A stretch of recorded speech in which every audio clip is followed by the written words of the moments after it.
نماز نہیں گئی، جماعت گئی ہے، جماعت چھوٹی ہے. نماز کے لیے ابھی آپ کے پاس 20-25 منٹ باقی ہے.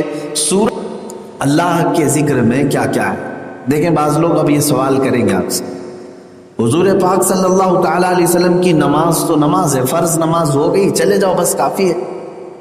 بعض لوگ یہی کہتے ہیں تم لوگ نماز پڑھتے ہو، پھر تسبیح پڑھتے ہو، پھر دعا پڑھتے ہو، پھر الگ الگ وظیفے کرتے ہو، یہ سب کہاں سے؟ یہ سب بدعتیں ہیں جو تم نے اپنے طریقے سے شروع کیا ہے. بعض لوگ اس کو یہی کہتے ہیں بدعت. قرآن کے حکم پر عمل کرنے کو بدعت نہیں کہا جاتا. اب اس آیت کا کیا مطلب ہے؟ میں صاف صاف ترجمہ کر رہا ہوں، آپ خود بتائیں. فَإِذَا قَضَيْتُمُ الصَّلَاةَ، جب تم اپنی نماز مکمل کر چکے، جب تم نماز پڑھ چکو، فَاذْكُرُوا اللَّهَ قِيَامًا وَقُعُودًا وَعَلَى جُنُوبِكُمْ، اللہ فرما رہا تو پھر اللہ کا ذکر کرو، کھڑے ہو کر، بیٹھ کر یا لیٹ کر. جب نماز کمپلیٹ ہو جائے، نماز مکمل ہو جائے، تب قرآن کہہ رہا ہے کہ اللہ کا ذکر کرو. میرے عزیزو، اس آیت سے ہی ثابت ہو گیا کہ نمازوں کے بعد دعا کرنا، تسبیح پڑھنا، یا پھر ہم تسبیح یہاں پر پڑھتے ہیں سبحان اللہ وبحمدہ سبحان اللہ العظیم، یہ کوئی نیا عمل اور بدعت نہیں، بلکہ یہ قرآن پاک کے حکم کے مطابق ہے. اللہ نے فرمایا نماز کمپلیٹ ہونے کے بعد تم ذکر کرو. ہاں یہ اور بات ہے کہ آپ کوئی بھی ذکر کر سکتے ہیں. نماز ہونے کے بعد آپ الحمدللہ الحمدللہ پڑھیں، اللہ اکبر پڑھیں، سبحان اللہ پڑھیں، جو آپ کو میسر ہو وہ ذکر کریں آپ. لیکن انکار نہ کریں کہ نماز کے بعد یہ ذکر کہاں سے آیا. قرآن کا حکم ہے کہ نماز حکم مکمل ہو جائے تو اللہ کا ذکر کرو. اب ایک حدیث میں یہ بھی سنا دیتا ہوں. نماز پڑھ لی آپ نے، یہ تو تمہارا فرض تھا جو تمہارے اوپر باندھا ہوا ہے، نماز تو پڑھ لیا، اس کے بعد اللہ سے اگر کچھ مانگا نہیں، دعا ہی کیا ہے؟ ذکر ہے. دعا بھی کیا ہے؟ ذکر ہے.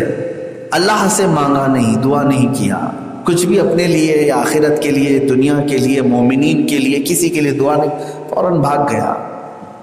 فرمایا گیا کہ اللہ تبارک و تعالیٰ اس بندے سے ناراض ہوتا جو اس کے گھر میں آیا اور اس سے کچھ سوال نہیں کیا، مانگا. دیکھیں اللہ تعالیٰ کی شان عطا کیسی. دنیا والے مانگنے سے ناراض ہوتے ہیں، ارے پھر آ گیا مانگنے کے لیے، ایک بار دے بھی دیا، دوسری بار اس کو راستہ پھیر لیتے ہیں، ارے یہ سامنے کرے گا، سامنا ہوگا اس کا، پھر یہ مانگ لے گا. مانگنے والے سے تو دنیا منہ پھیر لیتی ہے، اور وہ رحمان ہے، نہ مانگنے پر ناراض ہو رہا. نہیں مانگو گے اللہ سے تو وہ ناراض ہے. فرمائے گا کہ اللہ تعالیٰ ناراض ہوتا ہے اس بات پر کہ اس بندے کو اب میری حاجت نہیں رہ گئی، یہ بندہ اب میرا محتاج نہیں ہے جو مجھ سے سوال نہیں کرتا. اسی لیے بزرگوں نے فرمایا کم از کم مسجد سے نکلنے سے پہلے اتنا تو کہہ جاؤ، ربنا آتنا فی الدنیا حسنہ وفی الآخرۃ حسنہ وقنا عذاب النار. 3 چیزوں کو اس میں مانگ لیتے ہو تم. اے ہمارے رب، دنیا میں جو اچھائیاں ہیں وہ عطا کر دے، آخرت میں جو اچھائیاں ہیں وہ عطا کر دے، اور جہنم کے عذاب سے مجھے بچا دے. بس اتنا تو کہہ کے جا سکتے ہو.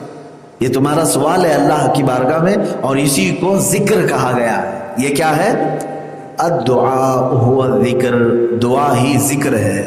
بہرحال اب یہاں پر اللہ تبارک و تعالیٰ نے فرمایا پھر جب تم مطمئن ہو جاؤ تو نماز قائم کرو.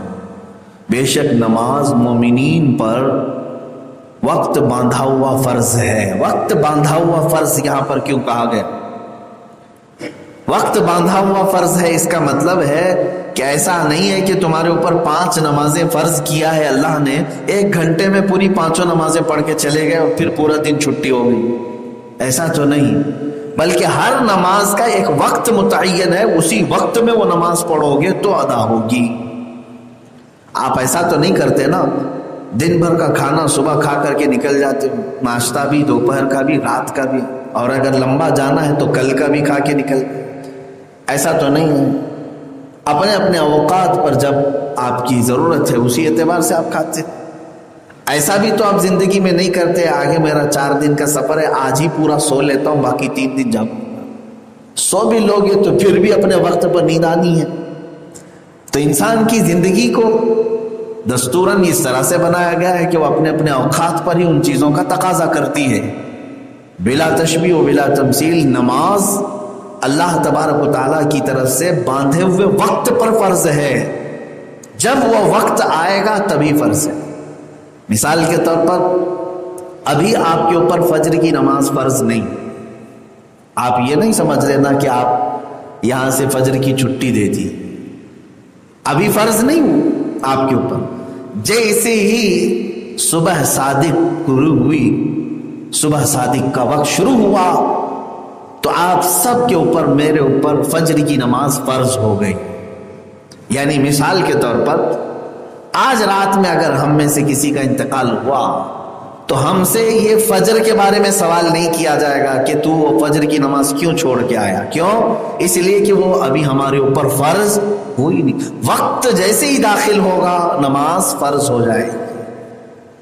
تو اسی لیے قرآن میں کہا گیا ہے کہ باندھا ہوا وقت، یعنی یہ نماز جو ہے وقت باندھا ہوا فرض ہے، معین وقت پر فرض ہے.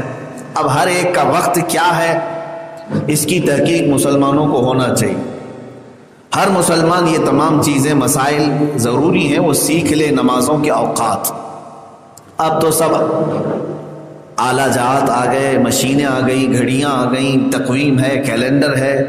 ان تمام چیزوں سے وہ اپنے نمازوں کے اوقات معلوم کر رہا ہے. پھر بھی قانون اسے معلوم ہونا چاہیے. قانون کیا ہے؟ فجر کی نماز کا وقت کب شروع ہوتا ہے کب ختم ہوتا ہے یہ اسے معلوم ہو. ظہر کی نماز کا وقت کب شروع ہوتا ہے کب ختم ہوتا ہے یہ اسے معلوم ہو. عصر کی نماز کا وقت کب شروع ہوتا ہے کب ختم ہوتا ہے یہ بھی اسے معلوم. اسی طرح مغرب و عشاء بھی. میں اوقات جو مسجدوں میں لگائے جاتے ہیں یہ تو جماعت کے اعتبار سے کہ سارے لوگوں کو جو وقت آسان ہو مسجدوں میں ان اوقات میں نماز پڑھائی جاتی ہے. ظاہر سی بات ہے عشاء کی نماز ابھی ہم 8:20 پر ادا کر رہے ہیں تو اس کا مطلب یہ نہیں ہے کہ 8:20 پہ ہی عشاء فرض ہو رہی ہے، بلکہ عشاء کا وقت اس سے پہلے ہی شروع ہو رہا ہے. کیلنڈر میں دیکھیں گے تو غالباً 7:45 یا 7:46 پہ شروع ہو رہا ہے. یہی آس پاس ہوگا تقریباً. شروع وہاں سے ہو رہا ہے اور ہم اپنی سہولت کے اعتبار سے مسجدوں میں، ہر مسجد میں مقتدیوں کی سہولت کے اعتبار سے جماعت کا اہتمام کیا جاتا ہے. لیکن مسلمان کو یہ معلوم ہونا چاہیے کہ کس وقت یہ نماز کا وقت کب شروع ہو رہا ہے اور کب ختم ہو رہا ہے. فجر کی نماز کا وقت شروع ہوتا ہے صبح صادق سے. اب یہ ہے کیا صبح صادق؟ آسمان پہ ایک سفیدی ظاہر ہوتی ہے، یعنی صبح کے وقت صبح جیسی ہو رہی ہوتی ہے جو آسمان کا اندھیرا ہے، کالا پن ہے وہ ختم ہوتا ہے اور اس کے بعد ایک سفیدی ظاہر ہوتی ہے. اس سفیدی کے ظاہر ہوتے ہی اس کو کہا گیا ہے یہ صبح صادق ہے. صبح صادق. یہاں سے فجر کی نماز کا وقت شروع ہو جاتا ہے اور ختم کب ہوتا ہے؟ جیسے سورج طلوع ہوا اس کی کرنیں جیسی نظر آئیں فجر کا وقت ختم ہو گیا. اب آپ کو اس زمانے کی سہولت کے اعتبار سے کیلنڈر یا تقویم بنا دی گئی ہیں اور اس میں ٹائم ٹیبل لکھ دیا جاتا ہے. پھر بھی اگر یہ کیلنڈر نہ ہو، تقویم نہ ہو تو ظاہر سی بات ہے اسلام کیلنڈر اور تقویم سے نہیں بلکہ فارمولے ہیں، قوانین ہیں، ان قوانین پر چلتا ہے.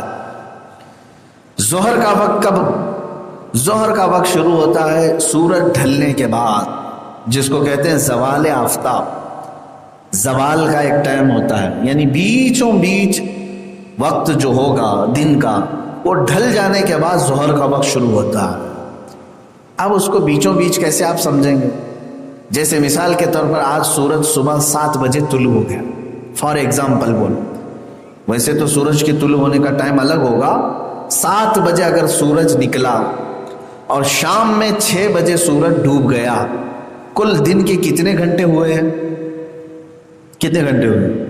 11 گھنٹے کا دن ہوا. صبح 7 بجے سے لے کر شام کے 6 بجے تک 11 گھنٹے کا دن ہوا. 11 کا برابر آدھا کریں گے کتنا ہوتا ہے؟ 5.5 گھنٹے. 11 کا آدھا کتنا ہوتا ہے؟ 5.5. تو 7 بجے سے لے کر 5.5 گھنٹے آپ گن لیجئے. 8 9 10 11 12 12.5. تو 12.5 کیا ہو گیا؟ برابر دن کا آدھا ہو گیا، یعنی 5.5 گھنٹے برابر. تو دن کا جو بالکل نصف ہے، آدھا ہے، یہاں سے زوال شروع ہوتا ہے. یہ کیا کہتے ہیں اس کو؟ سورج ڈھلنے کا وقت. بالکل نصف النہار، یعنی بالکل سورج درمیان میں آ گیا، دن کا برابر آدھا، مڈ ڈے جس کو کہتے ہیں. اب یہاں زوال شروع ہوا. زوال کے اوقات الگ الگ معین ہے، کبھی وہ 20 منٹ کا، کبھی اس سے آگے پیچھے کا، کم کا. یہ وقت جیسے ہی ختم ہوا تو فوراً ظہر کا وقت شروع ہو جاتا. ظہر کا وقت کب تک رہتا ہے؟ ظاہر سی بات ہے آپ تو یہی کہیں گے عصر شروع ہونے سے پہلے. عصر شروع ہونے سے پہلے. عصر شروع کب ہوتی ہے؟ تب پھر جواب دینا پڑے گا. اس کا ایک طریقہ ہے کہ سورج کی دھوپ میں آپ اگر کوئی ایک لکڑی یا چھوٹی سی کاڑی رکھیں اور اس کا سایہ دیکھیں کتنا پڑ رہا ہے. 4 انچ کی ایک لکڑی لیا آپ نے، 6 انچ کی لیا آپ نے، کوئی بھی لے لیں، 4 انچ کی ہو یا 6 انچ کی ہو، جتنی بھی لے لیں. جب زمین پر آپ نے اس کو رکھا تو اس کا سایہ دیکھا کتنا ہو رہا ہے. سایہ اس کا اگر اس کے برابر ہے، بالکل برابر، یعنی آپ جہاں تک اس کا سایہ جا رہا ہے مارک کر کے رکھ لیں، پھر لکڑی سے آپ اس کو ناپ لیں یہ کتنا سایہ ہو گیا. 4 انچ کا سایہ اگر 8 انچ ہو گیا ہے، 4 انچ کا سایہ اگر 12 انچ ہو گیا ہے، یہ دیکھنا ہے آپ. تو اب یہاں اختلاف ہے امام شافعی کا اور ہمارے امام اعظم ابو حنیفہ کا. اس کا اصلی سایہ تو 4 انچ کا رہے گا. اصلی سایہ کتنا ہے؟ 4 انچ کی لکڑی کا سایہ اصلی 4 انچ. اس کو چھوڑ کر کے، یہ اصلی سایہ کو چھوڑ کر کے اگر اور 4 انچ ہو گیا، یعنی کل ٹوٹل کتنا ہو گیا سایہ؟ 8 انچ کا ہو گیا. تو امام شافعی کے نزدیک وہاں سے عصر کی نماز شروع ہو گئی. اور امام اعظم کے نزدیک 12 انچ کا ہو جائے، یعنی سائے اصلی کو چھوڑ کر کے 2 سائے اور ہو جائیں، ڈبل ہو جائے، تب پھر کیا ہوگا؟ ہمارے نزدیک عصر کا وقت شروع ہوا. اسی لیے آپ دیکھیں شافعی عصر جلدی ہو جاتی ہے، حنفی عصر تھوڑی تاخیر سے لیٹ ہوتی. یہ اماموں کے درمیان حدیث پاک کو ہی لے کر کے، کیونکہ حدیث پاک میں ہے سائے اصلی کے علاوہ 2 سائے ہو جائیں. ہر چیز کا سایہ جب 2 ہو جائے تو عصر کا وقت شروع ہوگا، حدیث میں ہے. ہر چیز کا سایہ جب 2 ہو جائے، ڈبل ہو جائے، تو امام اعظم نے فرمایا وہ اس کا اصلی چھوڑ کے 2 ہو. امام شافعی نے فرمایا نہیں، اس کا اصلی ملا کے 2 ہو. تو یہاں پر دونوں امام اپنے اپنے اجتہاد پر صحیح ہے. شافعی اس پر عمل کرے، حنفی اس پر عمل کرے. بہرحال کب تک رہتا ہے عصر کا وقت؟ سورج ڈوبنے تک رہتا ہے، مغرب کے وقت تک عصر کا وقت رہتا ہے. یعنی سورج ڈوبنے میں ابھی 4 منٹ باقی ہیں، 5 منٹ باقی ہیں، تب بھی تمہاری عصر اگر باقی ہے تو پڑھ لو، نماز آپ کی ہو جائے، ادا نماز ہوگی. جان بوجھ کر کے تاخیر کرنا گناہ ہے، کسی بھی نماز مکروہ ہے. لیکن ٹائم ہے آپ کے پاس، سورج ڈوبنے سے پہلے 2 منٹ بھی باقی ہیں، عصر پڑھ سکتے ہو، پڑھ لو. اس وقت تک آپ کے لیے عصر کا وقت باقی ہے جب تک سورج ڈوب نہ جائے. اور جیسے ہی سورج ڈوبا مغرب کا وقت شروع. مغرب کا وقت فوراً سورج ڈوبنے کے بعد سے شروع ہوتا ہے. اب یہ کب تک رہتا ہے؟ عشاء کا وقت آنے تک رہتا ہے. عشاء کا وقت کیسے آتا ہے؟ اس کے لیے بھی آسمان دیکھنا پڑتا ہے. جب آسمان میں سورج ڈوبنے کے بعد 2 طرح کے اجالے آتے ہیں. ایک لال سورج کی سرخی، لال پن رہتا ہے آسمان میں، یا یلو پن، پیلا پن رہتا ہے. یہ جب ڈوب جائے اس کو شفق احمر کہتے ہیں.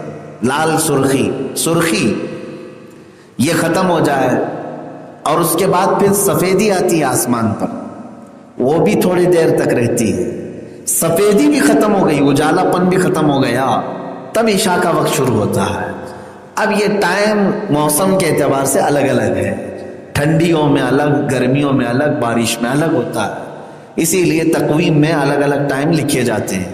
زیادہ سے زیادہ مغرب کا وقت 1.5 گھنٹہ ہوتا ہے، 1 گھنٹہ 35 منٹ، 1 گھنٹہ 40 منٹ تک، اور کم سے کم اس کی مقدار ہے۔ اب یہ مسائل شرعیہ ہے، کبھی اگر مسائل کی بات آئے گی تو انشاءاللہ العزیز اس کو عرض کریں گے۔ یہ تفسیر کے حوالے سے آیت نمازوں کے اوقات کے بارے میں آئی، اس لیے میں نے یہ عرض کیا ہے۔ عشاء کا وقت وہاں سے شروع ہوتا ہے۔ یہاں پر بھی ہمارے امام اعظم ابو حنیفہ اور امام شافعی رحمۃ اللہ علیہ کا اختلاف، باقی سب نمازوں میں نہیں، ظہر کے معاملے میں ہے، عصر کے معاملے میں ہے، مغرب کے معاملے میں، اور عشاء کے بھی سمجھ لو۔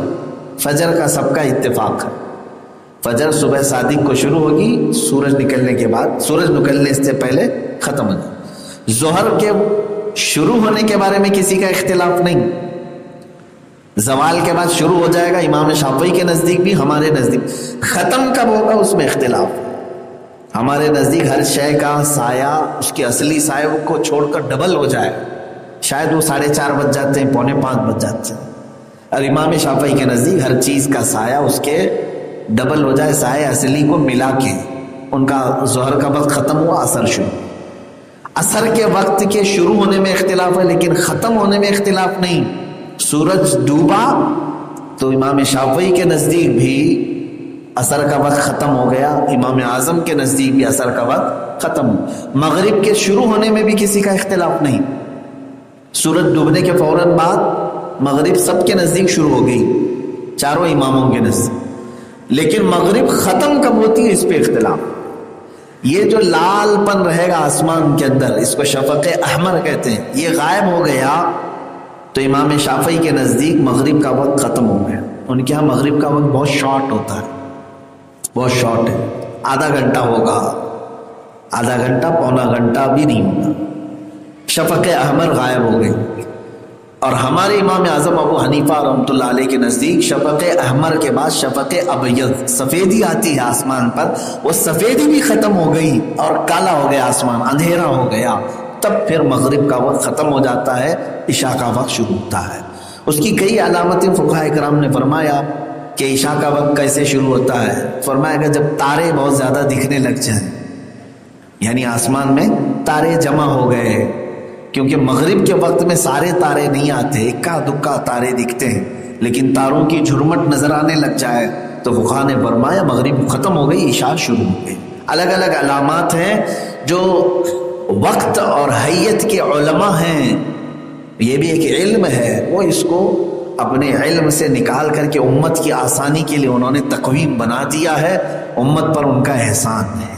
ظاہر سی بات ہے، اگر آپ کوئی فارمولے دے کر کے بھیج دیں تو ہر کوئی لکڑیاں لے کر کے گھومتا رہے، ظہر کب شروع ہو رہی ہے، کب ختم ہو رہی ہے۔ علماء کا اس بات پر احسان ہے کہ انہوں نے پورے سال بھر کے اوقات نکال کر کے رکھ دیا۔ اب آپ یہ پوچھیں گے وہ علماء کو کیسے معلوم کہ روز سورج کب نکل رہا ہے، کب ڈوب رہا ہے؟ میرے عزیزو، نظام قدرت پورا اپنے وقت کے ساتھ چل رہا ہے، وقت کے ساتھ چل رہا ہے، ہر شہر کو دیکھا جائے گا۔ یہ ایک علم ہے، علم حیت اور علم توقیت۔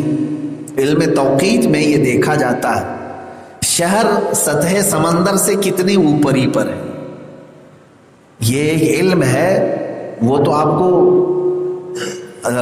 کمپیوٹر میں بھی مل جائے گا، انٹرنیٹ میں بھی مل جائے گا کہ لینتھ شہر کی دیکھی جائے، لیٹیٹیوڈ اس کو کہا جاتا ہے، اور پھر اس طول البلد، اس کو عربی میں کہتے ہیں عرض البلد، شہر کی چوڑائی اور لمبائی کتنی ہے اور یہ سطح سمندر سے کتنے اوپر پر ہے، سمندر کی سطح سے کتنے اوپر پر آتا ہے۔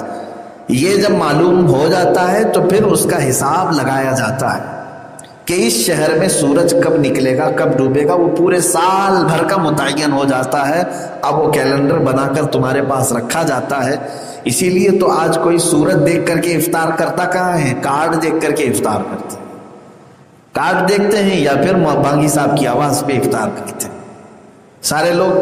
ظاہر سی بات ہے ہر ایک کا اس طرح سے فارمولے پر عمل کرنا مشکل ہے۔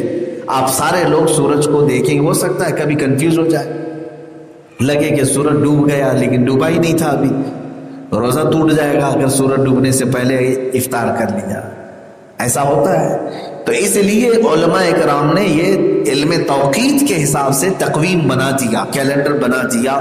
تو آپ سب مسلمانوں پر بھی یہ ضروری ہے کہ وہ اپنے نمازوں کے اوقات، اپنے روزے سحری کے اوقات ان تقویموں سے برابر کر لیں۔ کبھی ایسا ہوتا ہے کہ فجر میں آپ غفلت میں رہ گئے، سوئے اور اچانک اٹھے، نماز ہو چکی تھی، مسجد میں جماعت ہو گئی تھی، اب آپ کو معلوم نہیں ہے، جماعت چھوڑتے ہی آدمی یہ سمجھتا ہے شاید میری نماز قضا ہو گئی۔ ایسا نہیں، سورج کب نکل رہا ہے یہ معلوم ہونا چاہیے۔ جماعت تو 6:35 کی ہو گئی، آج مثال کے طور پر 6:35 پہ نماز کھڑی، جماعت قائم، اور 45 پہ ختم ہو گئی۔ آپ اٹھے تو یہاں سلام ہو رہا تھا، آپ نے سوچا میری نماز گئی۔ نماز نہیں گئی، جماعت گئی ہے، جماعت چھوٹی ہے۔ نماز کے لیے ابھی آپ کے پاس 20-25 منٹ باقی ہے۔ سورج اگر آج 7:10 پر طلوع ہو رہا ہے تو اگر آپ 5 منٹ پہلے بھی اٹھے تھے تو آپ کے لیے فرض ہے کہ آپ وہ نماز پوری کر لیں، اور آپ کا گناہ نہیں ہوگا، آپ کی نماز قبول ہوگی، ادا ہی مانی جائے گی، یہ نہیں کہ قضا کیا۔ جماعت چھوٹ جانا الگ ہے، نماز کا چھوٹنا الگ ہے۔